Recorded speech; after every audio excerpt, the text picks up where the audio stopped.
दर्शन जी अहमदाबाद से। राधा वल्लभ श्री हरिवंश महाराज जी अगर साधक भगवत प्राप्ति के मार्ग पर चलना चाहता है और पत्नी भी उसकी सहायता कर रही है तो क्या बच्चे करना जरूरी है महाराज जी? क्योंकि कई बार अगर होना होगा तो हो जाएगा, नहीं होना होगा तो कितने ऐसे दंपति हैं जो लाखों करोड़ों रुपए लगा चुके और उनके संतान नहीं हो रही। तो संतान भी एक योग होता है, आप उसके कर्ता थोड़ी हैं। अगर आपके 4 संतानें होनी है तो होनी है, नहीं होनी है तो आप चाहे जितना डॉक्टर को दिखा लो, रुपया लगा के दवा ले लो, नहीं होने वाली। बहुत से ऐसे करोड़पति अरबपति लोग हैं जिनके रुपया की कमी नहीं और डॉक्टरों के संबंध की कमी नहीं, लेकिन संतानें है ही नहीं, लाख उपाय कर लिया। तो हमें लगता है कि भगवान के विधान को मानना चाहिए। अगर भगवान हो सकता है, जैसे आप भक्ति मार्ग में चल रहे हैं, आपकी पत्नी भी भक्ति मार्ग में, तो कोई महाभागवत पुत्र पैदा हो जाए, कोई राष्ट्र को प्राण समर्पित करने वाला वीर पैदा हो जाए, तो हमें निषेध नहीं करना चाहिए। अगर भगवान का विधान है कि 2 संतान उत्पन्न हो और आप उनकी सेवा करते हुए नाम जप, तो भगवान की सेवा बन जाएगी। तो हमें इस पर ज़्यादा विचार नहीं करना चाहिए कि हमें संतान करना है या नहीं करना। ये तो विधान पहले से हो गया। नहीं होना है तो तुम्हारे दोनों के मन में आ जाएगा कि अब हमें करना ही नहीं है, वो आ जाएगा, क्योंकि होना नहीं है। अगर होना है तो हो जाएगा, संतान हो जाएगा। 18 वर्ष ब्याह के बाद संतान होते। 18 वर्ष ब्याह कर किए हो गए और संतान योग बना जाके 18 वर्ष बाद। लास्ट की बहन के भी ऐसी था जी, सारी रिपोर्टें नॉर्मल थी दोनों की, हस्बैंड की, वाइफ की, और 18 साल बाद। हाँ, तो वही कह रहा हूँ कि 18 वर्ष बाद संतान का योग होता है। तो जब योग होता है तभी होता है, और योग नहीं होता तो फिर अपने बस की बात थोड़ी। अपने तो एक चिड़ैया नहीं बना सकते, फिर मनुष्य के एक रोम गिर जाए ना, रोम, तो हम दोबारा लगा नहीं सकते। फेविकोल से थोड़ी देर जोड़ दे, वो बात अलग है। तो हम संतान क्या पैदा कर पाएंगे? वो भगवान का योग होता है। अगर वो योग होगा तो है। ऐसी भावना है कि पहले भगवत प्राप्ति, बाकी जो नहीं, इसमें ये बात सोचना है कि मेरा लक्ष्य है भगवान की प्राप्ति। अब अगर भगवान की प्राप्ति संतान उत्पन्न होकर उसकी सेवा से होनी है तो भगवान उससे करवा लेंगे। बात समझना है, भगवान के ऊपर जो हम छोड़ देते हैं। देखो, भगवत प्राप्ति ऐसे नहीं होती कि ये सब छोड़ दो और भगवत प्राप्ति ऐसे करने से होती। क्या केवल वेश रखने से भगवत प्राप्ति हो जाती है, या गुफा में रहने से भगवत प्राप्ति हो जाती है, या फलाहार करने से भगवत प्राप्ति हो? हम सबकी काट करके आपको बताते हैं। देखो, कितने ऐसे अजगर हैं जो गुफाओं में पड़े रहते हैं, कितने ऐसे जीव जंतु हैं, क्या उनको भगवत प्राप्ति हो जाती है क्या? कितने ऐसे जीव हैं जो केवल जलपान करते हैं, कुछ खाते नहीं, केवल जल पीते हैं, जलचर जीव। कितने ऐसे पक्षी हैं जो केवल फल खाते हैं। भगवान की प्राप्ति केवल भगवान के भजन से होती है। ये सब क्रियाएं सहयोगी हो सकती हैं, लेकिन इनसे भगवान की प्राप्ति नहीं होती। देखो, चक्रवर्ती सम्राट महाराज अम्बरीश जी थे, उनकी रानियां थी, पुत्र थे, सब परिवार था।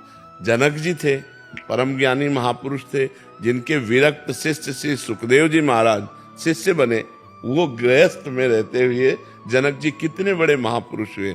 तो हमें लगता है कि हमें इस भगवान से प्रार्थना करनी चाहिए कि आप जिसमें खुश हो वही आचरण मेरे से हो।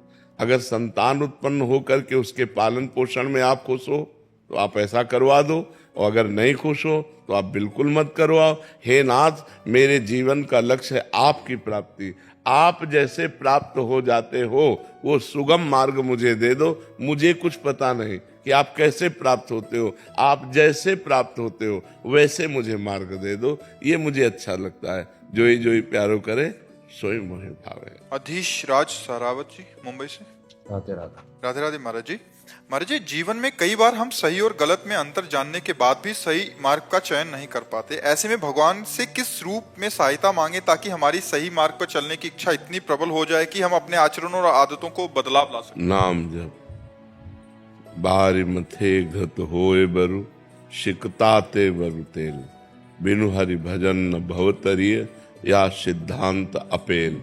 ये अटल निश्चित सिद्धांत है कि आप शास्त्र पढ़ लो, तीर्थयाटन कर लो, और भी अच्छे कर्म कर लो, लेकिन आपकी बुद्धि परम प्रवीण माया से नहीं बच पाएगी। उससे बचने का उपाय भजन है।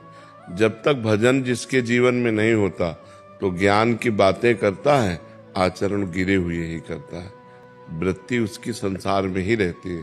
और जब हम भजन करते हैं तो हमारी वृत्ति भगवान में रहती है, और जब भगवान का हमारा स्मरण निरंतर चलने लगता है तो बुद्धि इतनी परम प्रवीण हो जाती है कि माया की प्रवीणता को काट करके वो मुक्त हो जाती है। नहीं तो हम कहीं न कहीं भोगों में फंसे हैं, कहीं किसी शरीरों की आसक्ति में फंसे हैं, कोई रुपए की, कोई नशे की, वह पूरे संसार को फंसाए हुए हैं। अगर बच सकता है, बारी मथे घत होए बरु शिकता ते वरु तेल, कह रहे हैं भले असंभव में संभव हो जाए। जैसे बालू पेलने से तेल असंभव है, लेकिन बोले शायद हो जाए। जैसे पानी मथने से घी असंभव है, पर कहते शायद ऐसा हो जाए। लेकिन बिना भजन के इस संसार से नहीं तर सकते।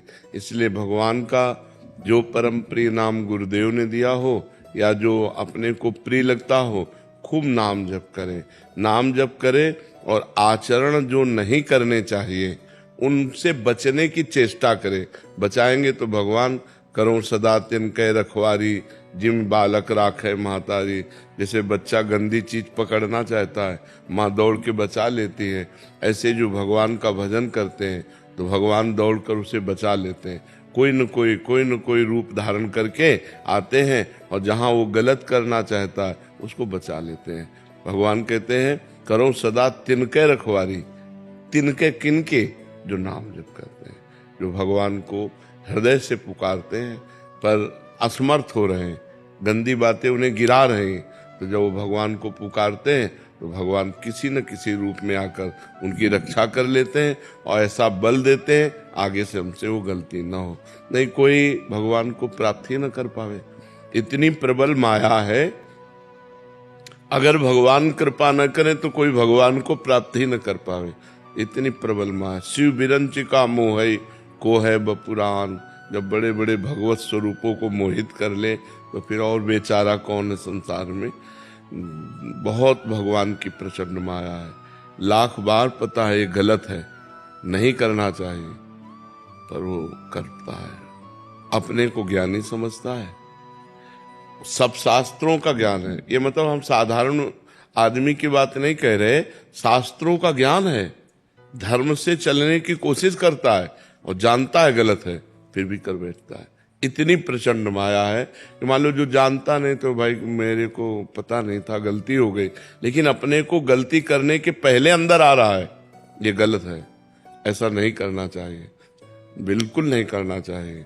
वो ये सब अंदर चलते हुए भी वो गलत ही चला जाएगा यदि उसके अंदर भजन नहीं है। और भजन बल है तो फिर नहीं, फिर तो ऐसे हो जाएंगे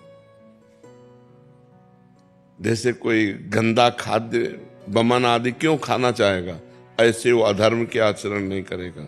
अधर्म के आचरणों से ऐसे बचेगा जिसके अंदर भजन चल रहा है, और भजन नहीं चल रहा तो फिर सब बेकार है। इसलिए खूब भजन करो, नाम जप करो, जो भगवान का नाम तुम्हें प्रिय हो, अधिक से अधिक संख्या में करो। चाहे वो आजकल काउंटर चले हैं, माला से, काउंटर से, पर सबसे अच्छी विधि है अंदर चलाना। अंदर उसी का चलता है जिसका पहले अभ्यास हो जाए, और अंदर अंदर भजन होने लगे तो जीवन सार्थक हो गया। शांत बैठा है, कोई माला नहीं, कोई अंदर अंदर भगवान का स्मरण था। पर ये अभ्यास से होता है। अभ्यास के लिए माला, काउंटर आदि की आवश्यकता होती है। ईशु सिंह जी, राधे राधे महाराज जी। महाराज जी, मैं ईमानदारी से जीने, दूसरों की मदद करने और गलत रास्ते पर नहीं चलने का प्रयास कर रहा हूँ, लेकिन मुझे लगातार दर्द, और महाराज जी पूरा कहानी लिखा है इन्होंने, फिर आगे लिखा है मेरी आत्मा अभी थक चुकी है, लेकिन ये सबकी आत्मा फंसी हुई है, तुम्हारी नहीं है। कोई बिरला ही जीवन मुक्त होता है, नहीं सब माया में फंसा हुआ है। और ये जो हमें आज है कि हम बहुत अच्छे आचरण से चलते हैं और हम कोई अधर्म आचरण नहीं करते, फिर भी हमको दुख मिलता है, ये हमारे पूर्व कर्मों का फल है, भोगना पड़ता है। इसीलिए संभाल के कर्म करना चाहिए। कर्म बिना भोगाए नष्ट नहीं होता। या तो भगवत प्राप्ति हो जाए तो सब नष्ट हो जाए, नहीं तो फिर अवश्य में बड़े बड़े संतों को भोगना पड़ता है। जो बिल्कुल पाप नहीं करते हैं, बहुत सही ढंग से चलते हैं, उनको भी भोगना पड़ता है। किसका प्रश्न है? हाँ, तो ये बात समझ लो। तो इससे अच्छाई ना छोड़ो, जो अच्छे आचरण कर रहे हो वो यथावत करते रहो, दूसरों की भलाई करते रहो। तुम्हें जो कष्ट मिले उसे तुम सह जाओ, तो तुम्हारा नया व्यापार, नई खेती बहुत बढ़िया है। पुराना जो पाप कर्म है वो नष्ट हो जाएगा, तो आगे आपको बहुत सुख मिलेगा। अगर अगला जन्म भी हुआ तो बहुत अच्छे कुल में, बहुत अच्छी सुख साम्राज्य में, और बुद्धि भी शुद्ध रहेगी। तो दूसरों की भलाई करने जैसा धर्म नहीं है, पर साथ में नाम जप करते रहो। नाम जप करते हुए दूसरों की भलाई करते रहो, तुम्हारा मंगल ही होगा, कभी अमंगल नहीं होगा। अगर दुख आ रहा है तो ये हमारे पूर्व कर्मों से आ रहा है। बड़े बड़े संतों को कष्ट भोगना पड़ा है, किसी के कैंसर, किसी के ये, तो पूर्व जन्मों का पाप जो है वो भोगना पड़ा है। महाराज जी, अगर पूर्व में गलत काम हो गए हैं तो अब राधा नाम का सहारा ले लिया है, तो इसी जन्म में श्री जी मिल जाएंगे महाराज जी? हाँ, इस जन्म में मिल जाएंगे, लेकिन पूरी ब्रक पक्की लगनी चाहिए। अब लो नसानी, अब ना नसानी, आज तक किया अब नहीं करेंगे। ऐसे हमारे इतिहास में बहुत से महापुरुषों के चरित्रों में लिखा है कि पहले वैश्यागामी थे, पहले हिंसक चोर डाकू थे, लेकिन जिस दिन से बदले फिर अब लो निशानी, अब ना निशानी। अगर हमसे पाप हो गए हैं और हम नाम जप कर रहे हैं, इससे सारे पाप नष्ट हो जाएंगे तब, जब अब नया पाप नहीं करोगे तब। अगर वही पाप करते रहो, नाम जप करते रहे, तो प्लस हो जाएंगे, जुड़ जाएंगे, और हमें दंड मिलेगा। नाम का अलग फल मिलेगा, पाप का फल अलग मिलेगा। अगर आज से हम पाप नहीं करते हैं तो हमारे नाम जप के प्रभाव से पूर्व के सारे पाप भस्म हो जाएंगे, और मुझसे इसी जन्म में भगवत प्राप्ति हो जाएगी। खूब डट के नाम जप करें, पर डरे, पाप कर्म से डरे। पाप एक अंधियारा है, एक दुख है, एक विपत्ति है, एक महान विघ्न है जो हम कर देते हैं, वो सुरक्षित जमा रहता है, फिर हमको दंड देता है। और जब दंड देता है तब हम अच्छे कर्म कर रहे होंगे, तो फिर हमें संशय होता है कि क्या अच्छे कर्म का फल दंड होता है क्या? लेकिन पूर्व का पाप का दंड आया, और अच्छे कर्म अब जो है वो आगे हमें सुख देंगे। जैसे गेहूं की फसल बो तो तुरंत थोड़ी काट लोगे कि एक मन गेहूं खेत में बिखेर दिया तो हम दूसरे दिन काट ले, नहीं, 6 महीना, 4 महीना, 5 महीना, 6 महीना में जब फसल आती तब उसी में वो 40 मन एकत्रित कर लेता है। ऐसे आज जो हम सत्कर्म कर रहे हैं वो आज हमको काटने को नहीं मिलेगा, आज हमको काटने को मिलेगी कल की फसल, आज की फसल आगे आएगी। ऐसा धैर्य पूर्वक सत्कर्म करते रहना चाहिए। अरविंद चौहान जी, राधा वल्लभ श्री हरिवंश। महाराज जी, यद्यपि लोके मरणम शरणम तद्यपि न मुंचति आशा मर्शम। महाराज जी, ये जानते हुए कि ये एक दिन मरना है, हमसे पाप आचरण हो जाते हैं, ऐसा क्यों महाराज जी? इसका मूल क्या कारण है? इसका अर्थ कैसे मूल है अज्ञान। हम जानते नहीं हैं। हम विष्ठा को विष्ठा जानते हैं तो कभी उसका प्रयोग करते हैं क्या? नहीं करते। हम जानते नहीं हैं, पर जानते हुए मानते हैं अपने को। जैसे स्वप्न में जगा हुआ पुरुष नहीं होता, पर अपने को जगा हुआ देखता है, तभी तो स्वप्न में क्रियाएं करता है। वो स्वप्न में बातचीत कर रहा है, स्वप्न में जा रहा है, स्वप्न में मारपीट हो रही, स्वप्न में प्यार व्यवहार हो रहा है, लेकिन कुछ होता है क्या? वो तो सोता हुआ पुरुष है, स्वाप्निक पुरुष है। ऐसे ही अभी हम मोह निद्रा में सो रहे हैं और ये स्वप्न देख रहे हैं, तो हमें लगता है हम जग रहे हैं। जब जग जाओगे तब ज्ञान में जगा हुआ पुरुष माना जाता है। जिस समय तुम जग जाओगे तो असत वस्तुओं को मलवत, बमनवत, विष्ठावत त्याग दोगे। रमा विलास राम अनुरागी, तजत बमन जिम जन बड़ भागी। जैसे उल्टी को आप नहीं खाओगे, जैसे मल का प्रयोग नहीं किया जाता है, जैसे हम विष का प्रयोग नहीं करते खाने में, ऐसे ही हम अपने जीवन में गंदे आचरणों को, जिनको जानते हैं कि ये पाप कर्म है, वो कर्म हमसे होंगे ही नहीं जब हम असलियत में जान जाएंगे। तो ये जानना कब होगा? गुरु की शरण में हो करके, शास्त्र के अनुसार जितना बने आचरण करो और नाम जप करो, तो नाम जप से तुम्हारे अंदर आध्यात्मिक बल आएगा, उसी बल से सब ज्ञान विज्ञान प्रकट हो जाता है। जिन्होंने राम कहना अपनी सामर्थ्य नहीं थी उनकी कि राम कहना आए, उन्होंने वाल्मीकि रामायण लिख दी। किसके बल से? राम राम राम राम राम राम, भगवान के नाम के बल से भगवान के पावन चरित्र की रचना कर दी, जो हमारा इतिहास में आता है, वाल्मीकि रामायण। तो यदि हम नाम जप करें तो हमारे अंदर ऐसा बल आ जाएगा कि हम जिन आचरणों को जानते हैं कि नहीं करना चाहिए, उन आचरणों को हम रोक पाएंगे, और जिन आचरणों को चाहिए कि करना चाहिए, उन आचरणों को हम कर पाएंगे। बिना भजन बल के नहीं हो सकता। बुद्धि खराब हो चुकी है, माया के त्रिगुण रंग में चढ़ गई, सतोगुण रजोगुण तमोगुण, कभी अच्छा भाव कभी बुरा भाव, कभी एकदम प्रमाद स्थिति आ जाती है, निद्रा प्रमाद आलस्य, ये सब तमोगुण की वृत्तियां आ जाती हैं। कभी काम भोग रुपया कमाना यश कीर्ति रजोगुण की वृत्तियां, कभी थोड़ा सतोगुण की वृत्तियां आ जाती हैं। तो बुद्धि शुद्ध तब मानी जाती है जब शुद्ध सतोगुण हो, रजोगुण तमोगुण से रहित हो, वो होगी भजन से। खूब नाम जप करो, जितना अधिक नाम जप करोगे, करते हो? हाँ, जितना अधिक नाम जप करोगे उतना ही पावर आएगा मन में। हम गलत आचरण भूल करना, अगर थोड़ी भी गलती हो जाएगी तो असह्य पश्चाताप होगा कि यार मेरे से क्यों हो गई, तो बड़ी गलती फिर हो ही नहीं सकती। जी। कपिल जी, रोहतक हरियाणा से। श्री हरिवंश महाराज जी, प्रेम में भक्ति होनी चाहिए या भक्ति में प्रेम? भक्ति से प्रेम होता है, भक्ति से प्रेम होता है। भक्ति ही सर्वांग जब भगवान की जाती, 64 प्रकार के भगवान की भक्ति के अंग वर्णन किए गए हैं, शास्त्रों में लिखे हुए हैं। 9 प्रकार की भक्ति की जाए, 64 अंगों से युक्त हो, तब उसमें प्रेम प्रकाशित होता है। तो जो हमारा श्रवणम कीर्तनम स्मरणम विष्णुपाद सेवनम अर्चनम वंदनम सख्य दास्य आत्मनिवेदनम, भगवान की 9 भक्ति की जाए तो इससे हमारे अंदर भगवान की 10धा प्रेम लक्षणा भक्ति जागृत होती। भक्ति साधन भी है और भक्ति साध्य भी है। साधन भक्ति साधन है और साध्य भक्ति प्रेम है।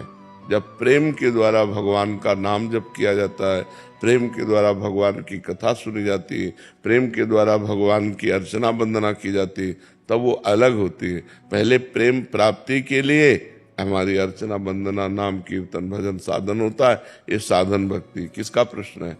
हाँ, तो ये साधन भक्ति है। साधन भक्ति से भाव भक्ति प्रेम भक्ति की प्राप्ति होती है।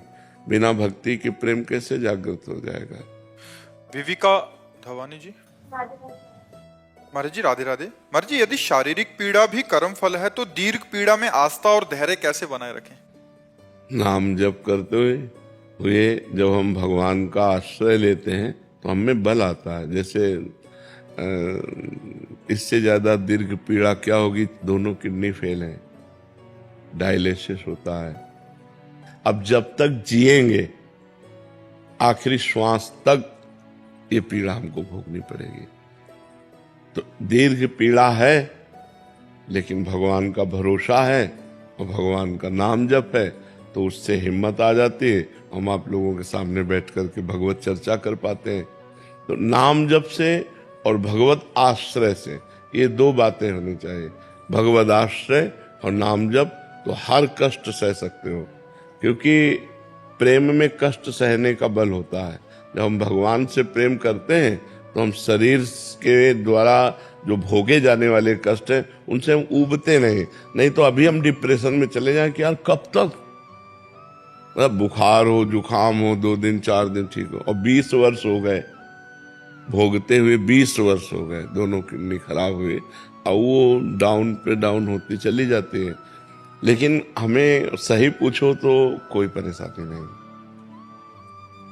बाहरी ये सब परेशानियां हैं, अंदर से बहुत प्रसन्न है, बहुत सुखी है, आनंदित है, तभी ये दिनचर्या चल पाती है।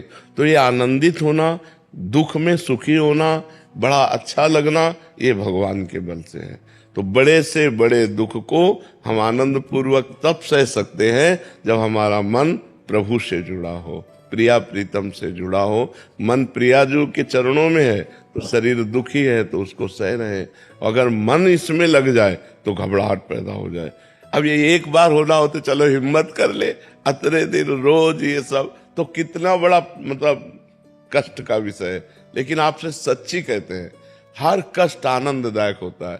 जब डायलिसिस में कष्ट होता है और उस समय जब नाम चलता है तो नाम में आनंद आ रहा है, शरीर कष्ट में, कोई परेशानी नहीं। अगर नाम ना हो, भगवान का आश्रय ना हो, तब तो रोज मरना है, रोज मरना है। जैसे हम भगवत आनंद में रहते हैं तो शरीर भी इतना बुरा असर नहीं पड़ता शरीर के ऊपर कि मुरझा जाए, वैसे एकदम आनंदित रहता है। तो ये कला हम सबको सिखाना चाहते हैं, क्योंकि मनुष्य जीवन में सुख और दुख दोनों का योग आता है। जब दुख आवे तो चित्त भगवान में रखो, बच जाओगे दुख से, निकल जाएगा दुख, बड़ी बड़ी समस्याएं नष्ट हो जाती हैं। अगर भगवान से चित्त नहीं जुड़ा, प्रभु से चित्त नहीं जुड़ा, तो हम संसार की समस्याओं में पिस जाएंगे। तभी लोग डिप्रेशन में हो जाते हैं, परेशान हो जाते हैं। अगर भगवान में चित्त जुड़ा है तो डिप्रेशन नहीं आ सकता, हृदय आनंदित रहेगा कि यार हर समस्या भगवान समाधान कर सकते हैं। अगर वो हमें दुख भोगा रहे हैं तो कोई मंगल है, हमारे पापों का नाश हो रहा है, लेकिन है ना प्रभु, प्रभु हैं, इस बात से बड़ा आनंद रहता है।